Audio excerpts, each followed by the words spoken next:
bienvenue YouTube. On va faire la deuxième partie de la vidéo des astuces qui m'ont le plus aidé moi pour développer mon chant et qui m'aident encore vachement aujourd'hui et qui sont les premières astuces, les premiers conseils que je donne même à mes élèves quand ils arrivent pour la première fois en cours et quand ils ont des sujets spécifiques. Donc la dernière fois, on avait vu le fry, on avait vu les différentes postures de yoga. C'est vraiment mon truc préféré, j'aurais dû le garder pour la deuxième partie. Donc les postures de yoga du chien tête en bas et du cobra. On avait vu le papier cuisson et on avait vu globalement ce qui pourrait s'apparenter à de la prononciation avec l'ouverture de la bouche, la prononciation des voyelles, des consonnes pour que le son puisse s'échapper naturellement et simplement de la bouche. Parce que c'est important quand on chante, vu que ça vient de la bouche, évidemment. Donc aujourd'hui, on va voir 5 astuces, nouvelles astuces de chant pour vous aider à maîtriser votre voix au quotidien. C'est la suite de la première vidéo.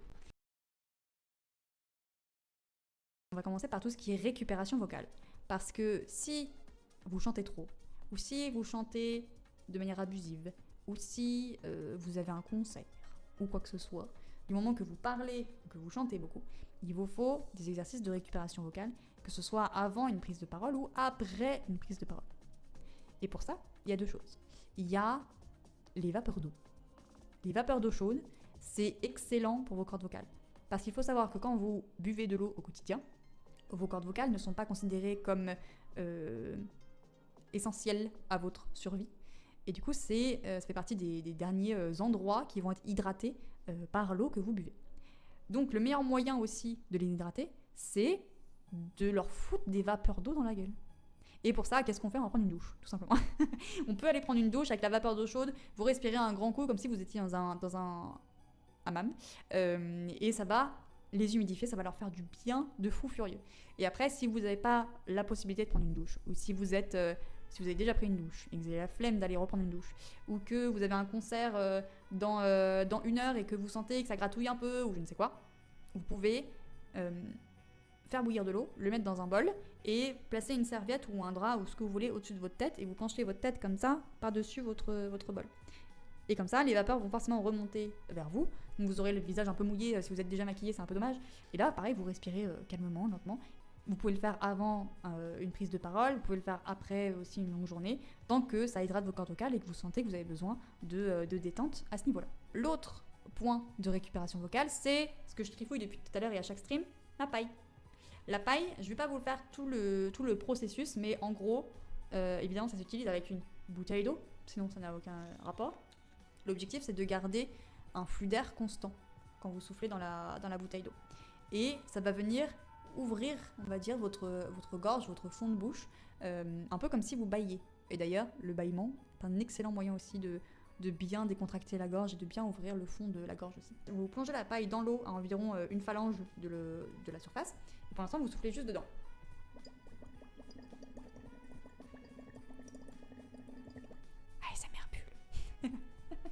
Vous soufflez dedans, vous gonflez un peu les joues. L'objectif, c'est pas de vous restreindre au début, juste de notifier la quantité de bulles qu'il y a.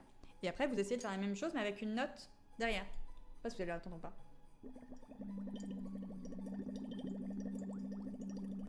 Et là, vous avez vu déjà, il y avait plus de bulles quand j'ai fait une note derrière. Et pareil, si je passe en M2,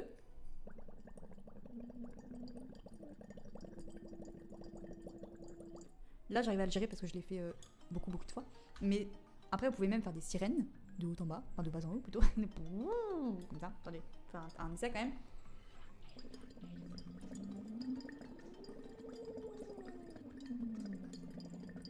Et là, vous voyez que mon flux de bulles, mon flux d'air était quasiment constant de bas en haut et de haut en bas. Et c'est ça qu'on recherche. Et pour aller encore plus loin, mais ça sera dans une autre vidéo, je pense, c'est d'utiliser ça pour aussi travailler de certaines phrases de vos chansons qui peuvent être difficiles, soit parce qu'elles montent un petit peu, soit parce que vous avez du mal à la faire, soit parce que le rythme est compliqué ou plein de choses différentes. Donc vous pouvez faire ça pour de la récupération vocale, pour de la préparation vocale, mais aussi pour vous entraîner sur une chanson en particulier. Et logiquement, quand vous allez faire cet exercice-là, vous allez sentir au fond de votre gorge ou dans votre bouche une sorte de boule un peu confortable, comme si votre bouche s'était un peu étendue. Et chez certaines personnes, vous allez aussi sentir une sorte de petit nuage au niveau de vos lèvres qui vous aide un peu à projeter le son et Voilà. Je ne saurais pas plus le décrire parce que moi, c'est plutôt la boule au fond de la gorge. Mais tout ce qui est petit nuage, tout ce qui est confortable dans votre bouche après avoir fait cet exercice-là, c'est que bénéfique pour vous. Et par contre, à contrario, il y a certaines personnes, rares sont-elles, mais il y en a, qui ne supportent pas, entre guillemets, cet exercice-là et qui ont des petits grattements ou qui sentent que c'est pas forcément très confortable après l'avoir fait. Et dans ce cas-là, on force pas, on le fait si nécessaire pour des exercices très précis. Mais voilà, il y en a qui peuvent faire cet exercice-là tous les jours, il y en a d'autres qui peuvent le faire moins souvent. L'objectif, c'est juste que ça puisse vous aider un maximum. Et ça, c'était la première astuce du jour qui était la récupération vocale. Le deuxième point, c'est le twang. Le twang et le sourire. On avait déjà beaucoup parlé dans des vidéos d'extraits Reddit. Et là, je vais en reparler une bonne fois pour toutes. Le twang, c'est cet effet très bizarre qui sonne comme ça. Une voix un peu de canard ou de personne très hautaine. Je sais pas pourquoi ça m'a fait penser à ça. Mais ça peut être aussi la sorcière, ça peut être ce genre de choses, quoi. Ou la porte qui grince. Voilà. Genre de bruit un peu désagréable. Pousser à fond, c'est forcément désagréable et c'est normal. C'est fait pour. C'est physionomiquement, c'est votre larynx, physionomiquement, c'est votre conduit vocal qui va légèrement se rétrécir et qui va donner ce bruit-là et qui va amplifier à l'oreille les fréquences plus aiguës de votre voix. Sauf que cet outil-là, il a beau sonner dégueulasse au début, c'est votre meilleur copain ever. C'est un outil qui va vous permettre d'accentuer vos aigus, d'y accéder plus facilement et surtout de chanter beaucoup plus en confort de manière générale, que ce soit dans les graves ou dans les aigus. Donc vraiment, c'est un outil qui, pour nous Européens, peut être difficile à gérer au début parce qu'on n'a pas l'habitude, là où les Américains, eux, l'utilisent quotidiennement. Ils ont tous une voix un peu comme ça, un peu cow-boy, un peu comme ça, avec du fry aussi, beaucoup comme ça. Et en fait, eux, ils l'ont tellement naturellement dans leur voix qu'ils n'ont pas forcément besoin de le travailler autant que nous, Européens, parce que c'est naturel. Bande de petits chanceux. C'est comme ça. C'est comme ça, mais c'est un outil vraiment essentiel dans la vie d'un chanteur, même si au début c'est moche. Ça, je vous le fais pas dire, c'est vraiment moche au début.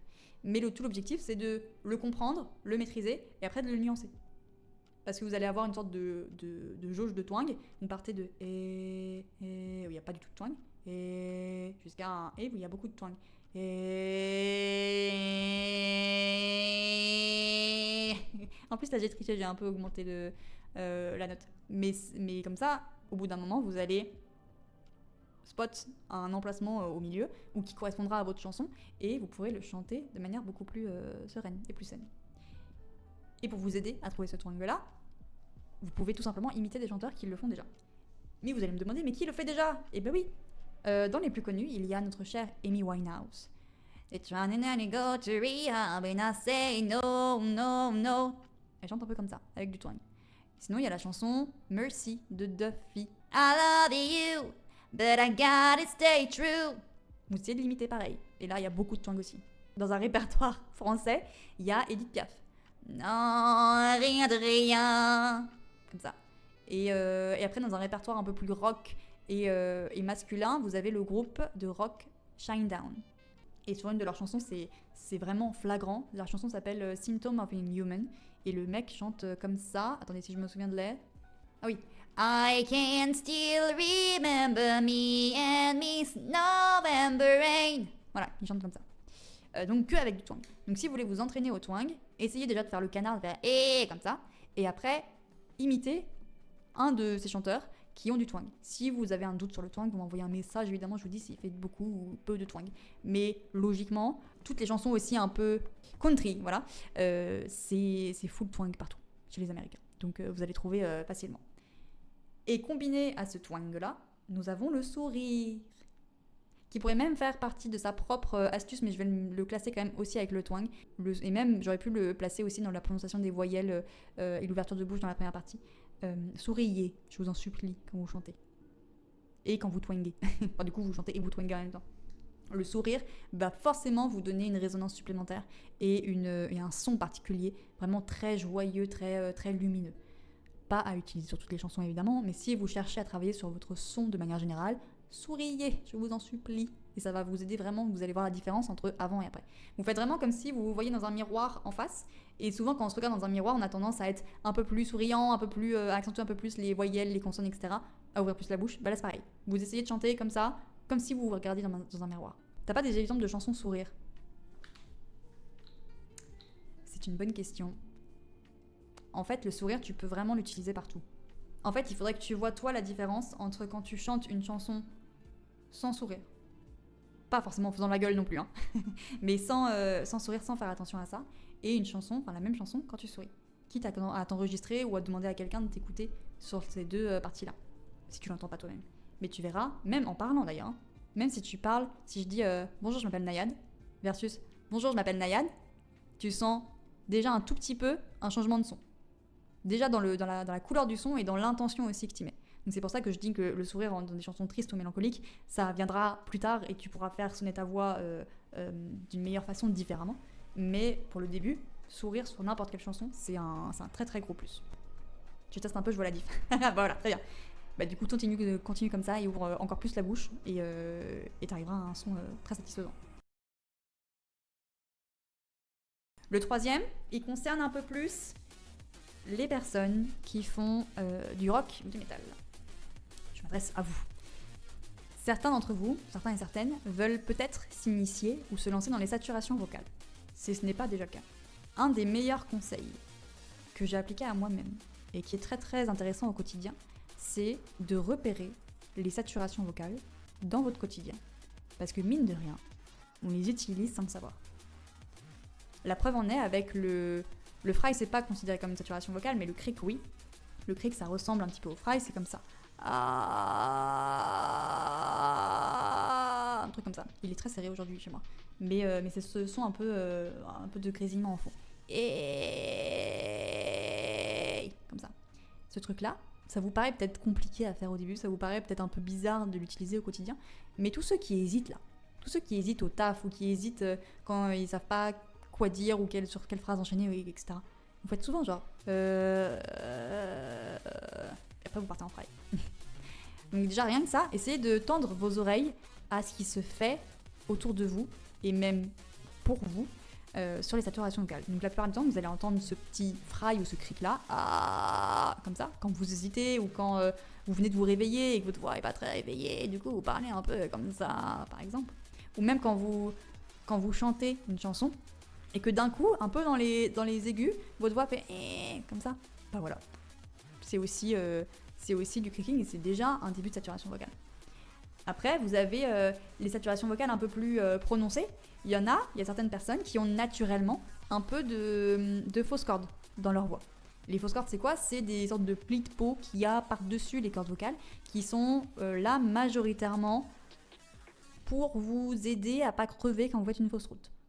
Parce qu'elles se renferment, enfin elles se replient quand il y a un aliment ou de l'eau qui passe.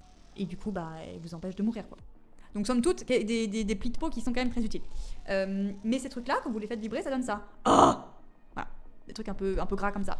Là, je le fais volontairement un peu plus fort, un peu plus gras pour que vous voyez vraiment à quoi ça ressemble. Mais chez certaines personnes, elles ont ça naturellement dans leur voix. Par exemple, il y a un gars sur Twitch que je regarde de temps en temps le matin qui s'appelle Fils de pub. Et pas le gros mot évidemment, fils de pub, qui traite des sujets d'actualité et aussi des bonnes nouvelles de l'actualité, etc. Et lui, naturellement dans sa voix, quand il parle le matin comme ça, il parle toujours un peu comme ça. Là, c'est très mal fait parce que lui, c'est ça naturellement, moi je l'ai pas naturellement. Mais naturellement, vous allez avoir chez lui un rrr comme ça, un peu sous-jacent, qui donne une petite saturation vocale déjà. Donc vous voyez, votre monde est rempli de saturation vocale sans forcément que vous en rendiez compte. Moi c'est pareil, avant que j'étudie ça, il y avait des moments où quand j'avais froid, je faisais comme ça. Encore une fois, je l'ai exagéré, mais je faisais ça. Et ça, pour le coup, c'est un autre type de saturation vocale qui vient des cordes vocales.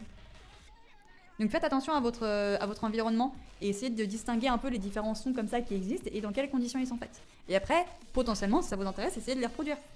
Essayez de les reproduire et voyez si c'est quelque chose qui vous fait mal ou pas, si c'est un son qui vous intéresse ou pas, enfin, ce genre de questions. Donc voilà, soyez curieux. Ce serait le résumé de ce troisième conseil. Il nous en reste 2 à faire, mais qui sont un peu plus légers et qui concernent cette fois-ci tout le monde. En chant, on a ce qu'on appelle des voyelles facilitatrices. Il ne faut surtout pas sous-estimer le pouvoir d'une voyelle, parce que chaque voyelle est différente, et chaque voyelle vous permet d'aborder un son différemment. Par exemple, le I et le U ont une certaine forme de bouche, I qui est plutôt souriant et le U qui est plutôt en cul de poule. Et ce sont des voyelles qu'on appelle des voyelles de tête, parce qu'elles sont plus abordables dans les aigus. I, U, I, U. Si vous faites I, U dans les graves, vous allez voir que c'est un peu tendu, c'est moins confortable. Alors que si vous faites O dans les graves, c'est tout de suite plus confortable. Et justement, le O est une voyelle de poitrine. Là où le A est un peu volatile, il peut aller un peu partout. Et ça, une manière très simple de le faire. Et du coup, quand vous faites des voyelles genre A, logiquement, vous voyez que le A, ça passe plutôt bien. Si vous faites sur un I, pour certaines personnes, c'est flagrant que le I passe beaucoup mieux en haut que en bas. Pareil pour le U. Et par contre, le O, il est plus dur dans les aigus. Après, c'est à vous de faire vos tests de votre côté. Mais c'est des choses qui sont hyper intéressantes. Et si vous galérez à atteindre une note dans les aigus parce qu'elle est sur un O, genre get out par exemple, ou un autre mot en O, essayez de remplacer la voyelle par un E ou par un I. Et là, tout de suite, vous aurez plus de facilité à atteindre la note. C'est fou, dit comme ça, mais ça aide vachement. Et c'est pour ça que certains grands chanteurs et chanteuses, des fois, elles partent sur des mots hyper longs et hyper hauts. Et si vous faites attention, vous entendez qu'elle passe d'un A à un E, par exemple. A, et en fait, sur la continuité, vous entendez encore un peu le A, mais vous voyez qu'elle a pris un son un peu twangé, justement, un peu en E. Et ça, c'est toute la magie des voyelles facilitatrices. Ne sous-estimez surtout pas le pouvoir des voyelles là-dessus. Et essayez différentes voyelles sur certaines phrases qui vous posent problème, parce que ça se trouve, c'est juste que ça qui vous pose problème. Une fois que vous avez fait la bonne voyelle facilitatrice, à ce moment-là, vous essayez de garder la même forme de bouche, la même posture, pour que vous arriviez avec la voyelle de base, qui ne vous correspondait pas au début. Ça peut être un très bon exercice. Et ça, pour le coup, tout le monde ne le sait pas et tout le monde ne se rend pas compte la première fois. Et moi, la première, des fois, je m'obstine sur une note très haute ou sur une phrase qui monte. Et en fait, il fallait juste changer la voyelle et reprendre les bases depuis le début avec cette nouvelle voyelle-là pour ensuite atteindre le mot naturellement. Le dernier point de cette petite astuce, de ce petit point astuce, de cette vidéo astuce, c'est de distinguer son M1 de son M2. Pour ceux qui n'auraient pas suivi, vous avez 4 mécanismes laryngés dans votre voix. Le premier étant le M0, qui est aussi appelé fry, dont on a parlé au début de la vidéo, comme ça. Le deuxième, c'est le M1, qui peut être aussi appelé voix de poitrine. C'est la voix avec laquelle je parle maintenant, c'est votre voix parlée de tous les jours. Le M2, c'est ce qu'on peut appeler votre voix de tête, ou aussi appelé falsetto, qui a beaucoup plus d'air dans votre voix d'un coup, et qui est une des parties les plus aiguës de votre voix. Et le M3, qui est beaucoup moins utilisé, c'est votre voix de sifflet, qui va sonner un peu comme ça. Désolée pour vos oreilles. Mais c'est ce son-là qui est la partie, pour le coup, la plus aiguë de votre range vocal, et qui est très dur à maîtriser. En tout cas pour chanter. Il y a des chanteuses type Maria Carey qui arrivent très bien à l'utiliser et qui rendent ça plus ou moins joli. D'ailleurs, ça dépend des goûts de chacun. Mais bien dans sa chanson là, qui va pas tarder à revenir, machin Christmas, là, je crois qu'elle en fait un peu de la voix de sifflet. Faudrait que je regarde. Mais bref, du coup, vous avez ces 4 mécanismes-là dans votre voix. Et chez certaines personnes, la limite, la frontière entre le M1 et le M2 est particulièrement floue. Si je vous prends un exemple et que je vous refais une sirène en A, là, vous n'avez pas senti particulièrement de coupure entre ma voix de poitrine et ma voix de tête. Tout était assez fluide, c'est monté naturellement, c'est descendu naturellement. Si j'essaye de le forcer,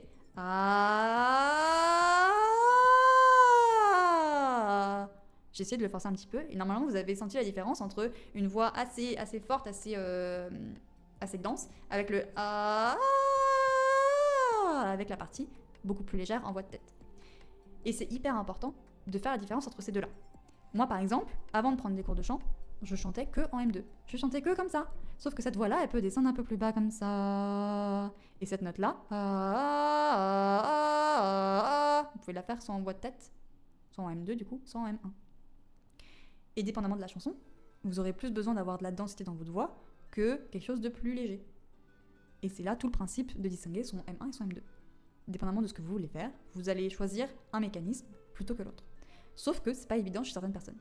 Chez certaines personnes, quand elles font une sirène comme j'ai fait, c'est encore plus lisse, encore plus fluide que moi ce que j'ai pu faire. Et quand elles chantent, elles ne se rendent pas compte naturellement de si elles sont en M1 ou en M2. Ce qui fait que quand elles essayent de pousser un peu vers le haut, leur M2 prend naturellement le relais et elles me disent tout de suite que elles manquent de puissance, que c'est pas assez résonnant, que ça, c'est pas comme dans la chanson si c'est du rock et du métal. Et tout ça fait que elles comprennent pas, ces personnes-là, comment ça marche. Et à ce moment-là, il faut bosser son M1 et son M2. Il faut déjà les distinguer, donc provoquer une sorte de cassure entre son M1 et son M2 pour bien les distinguer. Et après, vous pouvez aussi vous aider d'un piano virtuel ou d'un vrai piano pour faire un peu les notes une à une et voir à quel moment vous avez une sorte de cassure. Moi, je sais que par exemple, c'est sur le Do 5. Le Do 5, c'est le Do du 5e octave. Cette note-là, c'est ma limite de voix de poitrine. Et je sais qu'au-dessus, je vais forcément passer en voix de tête. Mais la note est différente pour tout le monde et ça dépend de tout le monde, globalement. Et voilà, nous avons fini du coup avec les astuces du jour et qui se complètent avec la première vidéo d'astuces que j'avais faite, si vous voulez aller les voir. Et puis si vous avez des questions, n'hésitez surtout pas à me les envoyer. Mais en tout cas, tout ce que je vous ai dit, ça peut en faire beaucoup, mine de rien, parce que là je regarde, ça en fait entre 8 et 10 je crois à peu près. Donc ça peut paraître beaucoup, mais en vrai, c'est pas tant que ça. C'est pas tant que ça, et si vous appliquez tout ça dans votre chant, déjà c'est extrêmement bien. Et après, ça dépend aussi de vos projets, évidemment. Là, je parle en tant que quelqu'un qui est coach vocal et qui veut développer tout à max pour pouvoir enseigner tout à peu près tout le monde. Mais évidemment, prenez aussi ce qui vous intéresse, vous, dans votre cas, et ce qui vous concerne pour vos projets. Je ne dis pas que les saturations vont intéresser tout le monde. Je ne dis pas que la récupération vocale va intéresser tout le monde si vous n'avez aucun problème d'hydratation, par exemple. Les postures de yoga, pareil, si vous n'êtes pas, comme moi, coincé de partout, des épaules, des abdos, etc., ça vous servira pas à grand chose non plus. Donc faites le tri là-dedans, testez un peu tout, mais faites le tri et vous verrez bien ce qui vous intéresse dedans. N'hésitez pas. Et si vous voulez me faire un retour, n'hésitez pas. Dans les commentaires ou en message, je serais ravie de pouvoir voir tout ça, évidemment. Merci beaucoup à tous ceux qui ont été là pendant ce stream, c'est très cool. Et sur ce, je vous dis à la prochaine. So long, Bowser!